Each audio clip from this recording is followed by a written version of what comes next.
Welcome back, and the big question on many South Africans' mind is, will the president finally stop the rot in the public system? And that is also the question that's coming from Corruption Watch. And this week, the IEC officially handed over the list of elected representatives who are headed to the different legislatures, national and provincial, to Chief Justice Mogoeng. There are a few controversial names that are still on some of the lists. I'm joined by Mr. Mavusi Msimang, the chairperson of Corruption Watch, to talk to us about the kinds of actions they believe and think or expect President Cyril Ramaphosa to take to reduce levels of corruption within the public sector. A pleasure to have you with us, sir. Thank you very much. So, Thanks. Obviously, Corruption Watch is monitoring everything around what goes on in the public life of South Africa as well as in the private sector. The expectation is that Cyril Ramaphosa is going to be a strong anti-corruption president. But, you know, corruption seems to be so entrenched at different levels of government that many people believe that he's not going to succeed. What are the specific things that you believe he should do and can do to reduce corruption? Thank you very much, Tim. I think the concern is justified, but I think the mountain can be climbed with difficulty. I say to people sometimes, Cyril Ramaphosa has the opportunity of being the most popular president in democracy, if only he can sort out the corruption that's in government and the ANC. You know, we thought the low-hanging fruit, we being the Corruption Watch people, is already started the process of exposing the corrupt through the proper systems, the judicial systems, Zondo, the PIC, the checking about the suitability of the people at the NPA, you know, the SARS investigation. All of these were steps in the right direction, and we applaud him and think he should then take this to its logical conclusion. We recognized, for instance, when he appointed his first cabinet, that he may not have wanted to change things too much, even if he wished to, because he didn't have yet a mandate from the people.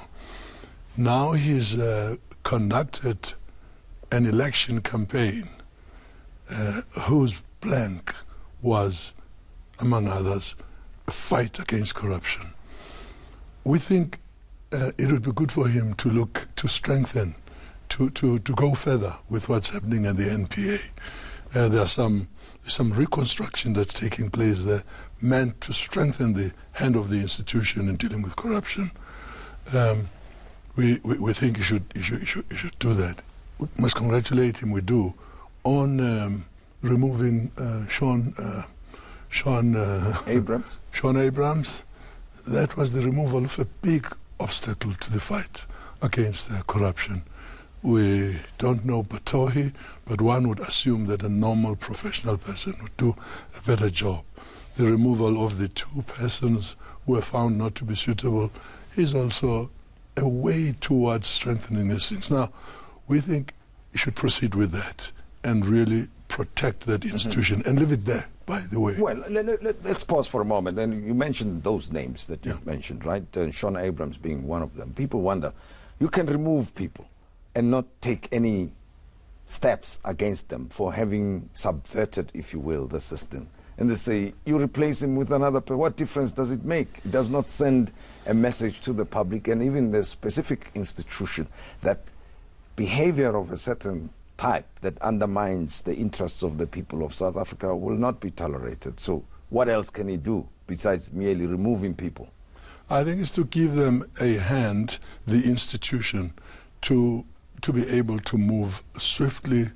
You know, in the olden times, in Thabo Mbeki's time, the NPA had the predecessor of the Hawks, and they were really very effective. I'm not saying he must restore that, but he must look at what best should be put in place in order to strengthen the capacity of the NPA to carry out its work. I would like us to really mark a huge distinction between what Cyril, as president, or as an ANC person can or should even consider doing. The arrest of people is the function of the criminal justice institutions. Appoint good people there. It looks as if they're good people now there, and let them do the job. If Shaun Abrams is chargeable for offences, let him be charged. But it can't be serious work, so we wouldn't expect that to be done. But we're talking about an individual here, right? That because of the position that he holds, the people of South Africa will respect him and have great expectations, big expectations that he can make things happen.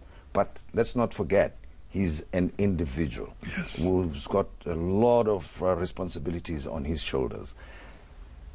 And in a political environment, how does he do that if, for instance, he has to appoint a cabinet, right? And the cabinet that may be imposed on him by his own political party, the ANC, and the different factions within the ANC for that matter, who might say, no, this talk in the media and elsewhere, Corruption Watch, we hear their story, but we want our people there in cabinet. And the speculation is rife. It's based on the fact that controversial names are still on the list of the ANC, and therefore an average South African thinks, oh, well, maybe this is the case because these are people who have to be retained or be returned to cabinet.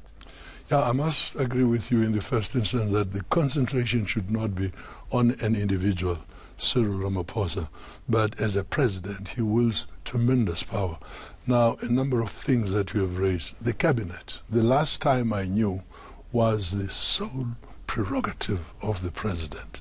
He must retain that right to appoint his president, his cabinet. I think it makes good sense to call his colleagues and say, I have looked at this, that, and so these are the people I'm choosing. Let's discuss. But he must not accept people who are tainted, who are being proposed by people simply because he wants national unity. You can't unite on corruption. He must be very clear about that. People say it's an impossible task. I ask myself, what would they do? What would anybody do if he left out some of the people? You hear about conferences that must be held. That's nonsense. The next conference will be held, I think, 2022 or 21, I can't remember which. But the fact of the matter is that when he campaigned for the presidency, state presidency of South Africa, Mr. Ramaphosa said, I will deal with corruption very severely. He was fully aware that there are these forces. And I think he has started on the right way. We just want him to continue.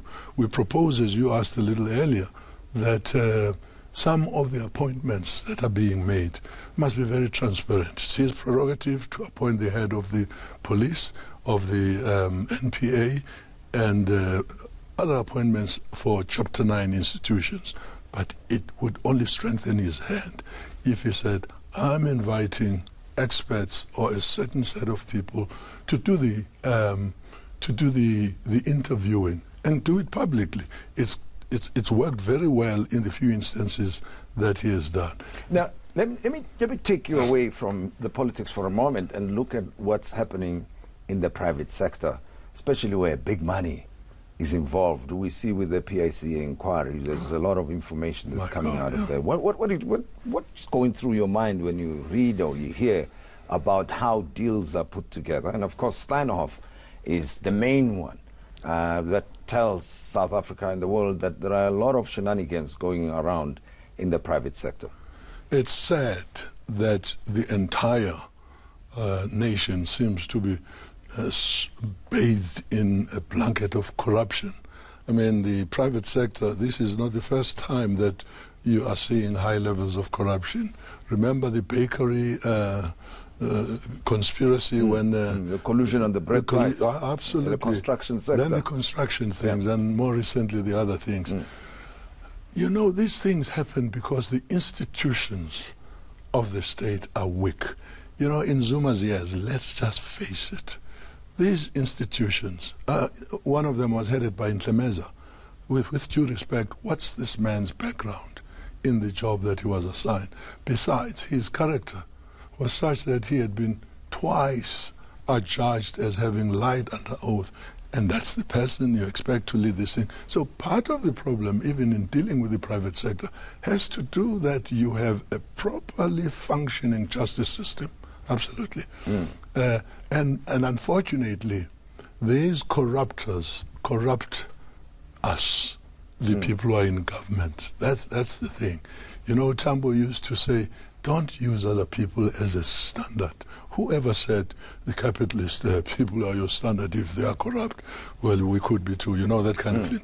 But yes, there must be a ruthless. I was actually very surprised, disappointed when what this company seemed to be during the competition commission, the construction companies. Yes. They were just given a slap in the hand, a slap, and they all admitted that they had fixed prices. So there is a... But we also have the bureaucracy, the public service, and the municipalities, where we hear of rampant looting taking place. Yes. There. What else can the president do in that regard? I mean, he's sitting at the apex of government, and he won't have his eyes everywhere. Is there anything he can do very briefly, you think? How can... No, I think he can. If Tim, he told the nation that he was going to improve service delivery, that's just a statement which packages a lot of activities. You can only do that. You're right. Somebody sitting at the top there as president. Service delivery happens in local municipalities and many other places. Proper people must be. If you say you're going to solve that, one of the things you have to do, and you must take into account that you don't just walk in and move these people, but you must plan over time, and yes, over time, although people are impatient, to put in the right people with integrity, with qualifications, and start cracking the whip. It can be done, and it will only be done like that. It's not as if because there is a new person now who is in charge and he says, guys, it's not nice to be corrupt. But you sound optimistic. I am, by the way. I'm very optimistic. You believe that things will improve? I think so. All right. That's the chairperson of Corruption Watch, Mavusi Msimang. Also an ANC member, we must add, that he's in the thick of it, so he knows what's going on within the corridors of ANC politics. And that's all we have for you. Thank you for joining the Modise Network. We invite you to be with us again next week, and have a great time.